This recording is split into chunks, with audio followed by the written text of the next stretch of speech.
दोस्तों आज हम जिस मूवी को एक्सप्लेन करेंगे उसका नाम पेमेंट है। तो कहानी शुरू होती है एक आदमी ग्रैहम को दिखाते हुए, जो कि एक सीरियल किलर है। वो किसी मकसद से बाहर निकला था। अब दूसरी तरफ हमें एक छोटा सा बच्चा मार्टिन दिखाया जाता है, जिसे एक बीमारी थी। इसमें वो कुछ महसूस नहीं कर सकता था, चाहे उसका हाथ ही क्यों ना काट दिया जाए। अब हम मार्टिन की मदर को देखते हैं, जो अपनी फ्रेंड से बातें कर रही थी। वहीं दूसरी तरफ मार्टिन के पास ग्रैहम आता है, जो उसे नई साइकिल का लालच देकर किडनैप कर लेता है। मार्टिन की मदर जब बाहर आती है तो उसे वो नहीं मिलता। वो काफी परेशान होती है और चिल्लाती है। अब हमें एक बंधी हुई लड़की नजर आती है। ग्रैहम एक चाकू ले मार्टिन के फेस को कट कर देता है और उसके सामने ही उस लड़की को बुरी तरह मार देता है। ये सब मार्टिन देखकर घबरा जाता है और वहां से भागता है, जिसके पीछे ग्रैहम भी जाता है और उसे कुछ दूर जाकर पकड़ लेता है। अब हमें 5 साल बाद सीन दिखाया जाता है, जहां हम जोनाथन को देखते हैं। वो अपनी भतीजी एलिसन को लेने जा रहा था। एलिसन के माता पिता एक कार एक्सीडेंट में मारे गए थे, इसलिए वो जोनाथन के पास रहने आई थी। वो काफी उदास रहती थी, क्योंकि इस दुनिया में अब उसका कोई नहीं जिसे वो अपनी फीलिंग बता सके। अब दोनों घर चले जाते हैं। यहाँ हम जोनाथन की वाइफ कैथरीन और उसकी बेटी को देखते हैं। वो एक दूसरे से मिलते हैं। कैथरीन एलिसन को उसका कमरा दिखाती है। दरअसल एलिसन के फादर का सपना था कि वो एक अच्छी खिलाड़ी बने, इसलिए वो अपनी प्रैक्टिस के लिए जोनाथन के घर शिफ्ट हुई थी। अब सीन चेंज होता है। हम मेलिसा और उसकी फ्रेंड को देखते हैं। मेलिसा जॉब से घर जा रही थी। वो बाहर अपनी कार में बैठती है, तभी पीछे से ग्रैहम अपनी कार आकर लगा देता है, जिसकी वजह से वो वहां फंस जाती है। वो बाहर आ उसे कार हटाने के लिए कहती है, तभी ग्रैहम उसे मार बेहोश कर देता है और यहाँ वो हर बार की तरह मेलिसा को भी किडनैप कर लेता है। अब हम देखते हैं ग्रैहम मेलिसा को अपने बेसमेंट में लाकर बांध देता है। मेलिसा अपनी जान बचाने के लिए बहुत चिल्लाती है, लेकिन उसकी आवाज उस घर से बाहर नहीं जाने वाली थी। अगली सुबह हम देखते हैं जोनाथन अपने घर की मरम्मत कर रहा था और एलिसन अपनी प्रैक्टिस के लिए निकल जाती है। वो भागती हुई काफी दूर निकल जाती है। वहीं दूसरी तरफ हम मेलिसा को देखते हैं, जो मार्टिन को देख उसे बुलाती है। यहाँ हमें पता चलता है मार्टिन अभी भी जिंदा है। मार्टिन कहता है तुम यहीं मर जाओगे, ज्यादा चिल्लाओ मत। ये सुन मेलिसा और चिल्लाती है। अब हम एलिसन को देखते हैं, जो रनिंग करते हुए वहां से गुजरती है। उसकी नजर मार्टिन पर जाती है, जिसे देख वो रुक जाती है। मार्टिन जल्दी से छुप जाता है। एलिसन उसको इग्नोर कर आगे निकल जाती है। वो रनिंग में इतनी खोई थी कि उसको पता ही नहीं चलता कि उसके पीछे एक बड़ा सा ट्रक आ रहा है। वो उसे धक्का देता है, जिसकी वजह से वो खेत में गिर जाती है। वहीं पास में खड़ा विलियम उसे देख रहा था। वो उसकी तरफ भागता है और उसे उठा उससे पूछता है, तुम्हें कुछ हुआ तो नहीं? तुम ठीक तो हो? एलिसन बोलती है, हाँ मैं बिल्कुल ठीक हूँ। उसकी हालत देख विलियम उसे घर छोड़ने को कहता है और कहता है मैं तुम्हारा पड़ोसी हूँ, घबराओ मत। जिसपे एलिसन मान जाती है। अब विलियम अपनी बाइक से उसको घर छोड़ने जाता है। रास्ते में वो एक दूसरे से काफी बातें करते हैं और एक दूसरे को जानते हैं। विलियम जोनाथन को पहले से जानता था, इसलिए वो एलिसन को कुछ दूर पर ही उतार देता है, लेकिन जोनाथन उसे देख लेता है। अब दूसरी तरफ हम देखते हैं मेलिसा मार्टिन से बात कर रही थी। मार्टिन कहता है घबराना मत, हम यहाँ से निकल जाएंगे। तभी ग्रैहम वहाँ आ जाता है और मार्टिन के सामने एक लड़की को मारता है, जिसे उसने बहुत पहले कैद कर रखा था। बीते कई सालों में न जाने वो कितनी लड़कियों को मार चुका था। ग्रैहम जब भी किसी लड़की का कत्ल करता था, वो एक भैंस की खोपड़ी से बात करता था और खुद को दोषी ठहराता था। वो ऐसा इसलिए करता था क्योंकि बचपन में उसके फादर ने उसके पालतू जानवर को मारकर उनका मीट बाजार में बेच दिया था, जिसकी वजह से उसने अपने फादर को भी कत्ल कर दिया था। अब हम देखते हैं एलिसन अपने कॉलेज के लिए निकलती है। जोनाथन उसे छोड़ने जाता है। रास्ते में एलिसन बताती है कि उसने इस घर में एक लड़के को देखा है। जोनाथन कहता है इस घर से दूर रहो तो ही अच्छा है। वो ग्रैहम के बारे में उसे सब कुछ बताता है, लेकिन वो एक सीरियल किलर है, ये किसी को नहीं पता। अब वो कॉलेज पहुंच जाते हैं। यहाँ जोनाथन कहता है मैं तुम्हें 2 बजे लेने आऊंगा। दूसरी तरफ हम देखते हैं ग्रैहम मेलिसा को मारने की तैयारी करता है। दरअसल वो जब भी किसी लड़की को मारता उसे मार्टिन को जरूर दिखाता, ताकि उसके बाद ये काम मार्टिन करे। अब हम देखते हैं एलिसन कॉलेज से अकेले ही घर आती है। रास्ते में विलियम से मिलने चली जाती है। यहाँ वो दोनों काफी बातें करते हैं। विलियम उसे डेट पर चलने को कहता है। एलिसन हाँ कर घर चली जाती है। एक बार फिर उसकी नजर उस घर पर जाती है, तभी उसे ग्रैहम नजर आता है, जिसे देख वो काफी डर जाती है और वहां से चली जाती है। ग्रैहम जब भी किसी लड़की को मारता वो उसके बारे में एक नोट बनाता है कि वो कहाँ से है और उसने उसे कहाँ किडनैप किया, और बहुत सी जानकारी। वहीं दूसरी तरफ मार्टिन मेलिसा को आजाद कर देता है। वो जैसे तैसे करके वहां से भागती है। ग्रैहम वापस आ देखता है मेलिसा वहां नहीं है। वो काफी डर जाता है, क्योंकि अगर वो भाग गई तो वो पकड़ा जाएगा। वो उसे ढूंढता है और आखिरी में वो उसे मिल जाती है। वो उसे देखता हुआ आगे जाता है, तभी मेलिसा उस पर हमला करती है, लेकिन ग्रैहम उसे पकड़ लेता है और एक हुक में उल्टा लटका देता है। वो उसे थोड़ी आगे ले जाता है और एक रूम में बंद कर आग लगा देता है, जिससे मेलिसा मारी जाती है। अगले दिन हम देखते हैं एलिसन अपनी रनिंग करती है, तभी पीछे से विलियम आता है और उसे अपने साथ चलने को कहता है। एलिसन विलियम के साथ घूमने चली जाती है। रात हो चुकी थी। हम देखते हैं विलियम और एलिसन एक ग्राउंड में अपनी कार पार्क करके बातें कर रहे थे। एलिसन बताती है उसके फादर चाहते थे कि वो ओलंपिक गेम में जाए, इसलिए वो स्पोर्ट खेलती है। वहीं विलियम बताता है उसके फादर ने एक फैक्ट्री में काम करते वक्त अपने पैर गवा दिए थे, जिसकी वजह से उनका ख्याल अब वो रखता है। वो दोनों बातें करते करते एक दूसरे के करीब आ जाते हैं। तभी वहाँ जोनाथन आ जाता है और गुस्से में एलिसन को वहाँ से ले जाता है। वो कहता है तुम उस लड़के से दूर रहो, वो एक आवारा लड़का है, यहाँ जो करने आई हो वो करो। दूसरी तरफ हम देखते हैं ग्रैहम एक और लड़की को किडनैप करके लाया है और इस बार वो मार्टिन को उसे मारने को कहता है, लेकिन मार्टिन ऐसा नहीं करता, इसलिए वो उसे धक्का देता है और उसे पकड़ने को कहता है और देखते ही देखते वो उस लड़की को मार देता है। अगली सुबह हम देखते हैं एलिसन अपना सामान पैक करती है, क्योंकि रात में उसके साथ जो हुआ उसके लिए वो काफी गुस्सा थी। कैथरीन उसे समझाती है कि जोनाथन बस तुम्हारी फिक्र करता है, इसलिए उसने ऐसा किया, और किसी तरह वो एलिसन को मना लेती है। अब हम देखते हैं एलिसन अपनी रनिंग के लिए बाहर जाती है और रास्ते में एक बार फिर वो मार्टिन को देखती है। इस बार वो उसे बुलाती हुई घर तक चली जाती है। तभी वहां से ग्रैहम जाता है, जिसे देख वो छुप जाती है। उसके जाते ही वो घर के पास जाती है और मार्टिन को आवाज लगाते हुए अंदर चली जाती है। उसे कोई नजर नहीं आता, इसलिए वो बेसमेंट की तरफ आगे बढ़ती है, जहाँ उसे मार्टिन दिखता है, लेकिन वो उसे देख भाग रहा था। अब कुछ दूर आगे जाकर एलिसन को वहाँ खून और बॉडी ऑर्गन से भरे जार नजर आते हैं। वो थोड़ी दूर आगे जाती है तो उसे एक डायरी मिलती है, जिसमें ग्रैहम ने उन सभी लड़कियों के बारे में लिखा था जिसे उसने आज तक मारा था। उसे मार्टिन के बारे में भी पता लगता है कि उसे 6 साल पहले किडनैप किया गया था। ये सब देख वो काफी हैरान थी, आखिर ये इंसान है कौन। वो आगे जाती है और जगह देख काफी डर जाती है। चारों तरफ बस खून से लथपथ हथियार थे। वहीं दूसरी तरफ ग्रैहम घर आ जाता है। एलिसन मार्टिन को बुलाती हुई उसके पास चली जाती है। वो कहती है मैं तुम्हें चोट नहीं पहुंचाऊंगी, मैं तुम्हें तुम्हारे घर तक छोड़ दूंगी। तभी पीछे से ग्रैहम आ जाता है और उसे कहता है तुम्हें यहाँ नहीं होना चाहिए था। वो उसे पकड़ गिरा देता है और एक रोड से मारकर बेहोश कर देता है। अब हमें कुछ देर बाद का सीन दिखाया जाता है कि कैथरीन और जोनाथन एलिसन को लेकर काफी परेशान थे क्योंकि वो सुबह से घर नहीं आई थी। दूसरी तरफ हम देखते हैं ग्रैहम ने एलिसन को भी बाकी लड़कियों की तरफ बांध रखा था। अब सुबह होती है, जोनाथन उसे ढूंढने के लिए निकलता है। तभी वहाँ विलियम आता है। उसे पता चलता है एलिसन कल रात से घर नहीं आई है। जोनाथन इस सब का कसूरवार उसे समझता है और विलियम को धक्का देकर वहाँ से चला जाता है। जोनाथन काफी देर से एलिसन को ढूंढ रहा था लेकिन अभी तक उसका कोई अता पता नहीं था। उसे आखिरी जगह ग्रैहम का घर दिखता है। वो वहाँ के लिए निकल जाता है। अब दूसरी तरफ एलिसन के पास ग्रैहम आता है। वो कहता है लोगों के पास फीलिंग ना हो तो वो डर को नहीं समझते, और अगर वो डर को नहीं समझते तो भागते क्यों है। यानी कि वो किसी न किसी सवाल के पीछे था और वो उस सवाल को लेकर काफी कंफ्यूज था, जिसका जवाब वो इन मासूम लड़कियों को मारकर जानना चाहता था। अब जोनाथन भी ग्रैहम के घर के पास पहुंच गया था। वो एलिसन को आवाज लगाता हुआ ढूंढता है। उसकी आवाज एलिसन सुन लेती है और चिल्लाती है, जिसपे ग्रैहम एलिसन को मारता है और उसका मुंह बांध देता है। जोनाथन आवाज लगाता हुआ ग्रैहम के घर के पास जाता है। वो ग्रैहम से बात करता है और बताता है मेरी भतीजी कल सुबह से गायब है, क्या तुमने उसे यहाँ देखा है। जिसपे ग्रैहम कहता है मेरी प्रॉपर्टी से निकल जाओ। जिसपे जोनाथन को उस पर शक होता है और वो अंदर आने को कहता है। इस बात पर ग्रैहम उसे थोड़ी देर रुकने को कहता है और बाद में एक गन से शूट करके मार देता है। अब ग्रैहम एलिसन के पास आता है, जहाँ वो चिल्ला चिल्ला कर पूछती है कि तुमने उनके साथ क्या किया। शोर से परेशान होकर वो उसे खोल देता है और दूसरी जगह ले जाता है। यहाँ वो उसे एक आइस रूम में बंद कर देता है। वहीं दूसरी तरफ हम देखते हैं विलियम भी एलिसन को ढूंढ रहा था। रास्ते से गुजरते वक्त उसे ग्रैहम के घर के पास जोनाथन की कार नजर आती है। वो अपनी बाइक मोड़ उसके पास जाता है। वो एलिसन और जोनाथन को आवाज लगाते हुए अंदर तक चला जाता है। दूसरी तरफ एलिसन मार्टिन को देख उससे मदद मांगती है लेकिन वो उसे इग्नोर कर चला जाता है। अब विलियम भी किसी तरह एलिसन तक पहुंच गया था। उसे देख वो दरवाजा खोलने की कोशिश करता है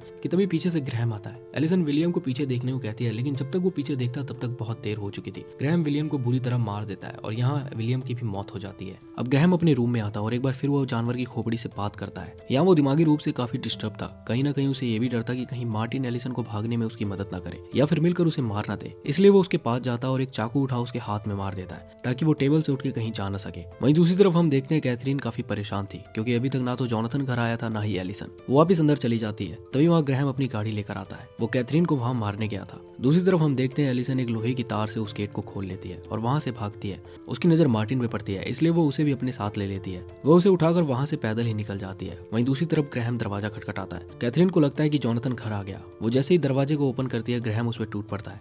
कैथरीन अपनी बेटी को भागने को कहती है। उसकी बेटी ऊपर जा छुप जाती है। कैथरीन उससे अपनी जान की भीख मांगती है जिस पर ग्रैहम कहता है मैं तुम्हें मारने पे मजबूर हूँ, और वो उस पर चाकू से हमला करके उसे मार देता है। अब हम देखते हैं ग्रैहम एक बॉडी को लेकर आता है। वो जोनाथन की बॉडी थी। वो उसे कैथरीन के पास ही रख देता है। कैथरीन उसे देख के काफी रोती है। वहीं दूसरी तरफ एलिसन भी घर के पास पहुंच गई थी। अब हम देखते हैं ग्रैहम एक हथियार उठाता है और उस छोटी सी बच्ची को मारने के लिए ऊपर जाता है। वो जैसे ही कमरे के अंदर एंटर करता है तभी वो लड़की कहती है प्लीज मेरे जानवरों को मत मारना। ये लाइन सुन ग्रैहम अपना हथियार गिरा देता है। उसे लगता है कि वो भी इसी की तरह जानवरों को प्यार करती है, इसलिए वो उसे अपने साथ ले जाने की सोचता है। वो उसे उठाकर ले ही जा रहा था कि पीछे से एलिसन चाकू से उस पर हमला करती है। वो उसे 2 बार मारती है जिसपे ग्रैहम वहाँ से लड़खड़ाता हुआ चला जाता है। अब एलिसन अपनी छोटी बहन को वहाँ रुकने को कहती है और नीचे जब पुलिस को फोन करती है। वो मार्टिन को वहाँ नहीं पाती इसलिए वो चिल्लाकर उसे बुलाती है। वो पुलिस से बात कर ही रही थी कि उसकी नजर एक दरवाजे पे जाती है। उसे लगता है मार्टिन उसके पीछे छुपा है, इसलिए वो दरवाजा खोलती है कि तभी उस पर चाकू से हमला होता है और ये हमला कोई और नहीं करता, खुद मार्टिन करता है। यहाँ मार्टिन उसे बुरी तरह चाकू से मारता है और तब तक मारता है जब तक एलिसन की मौत नहीं हो जाती।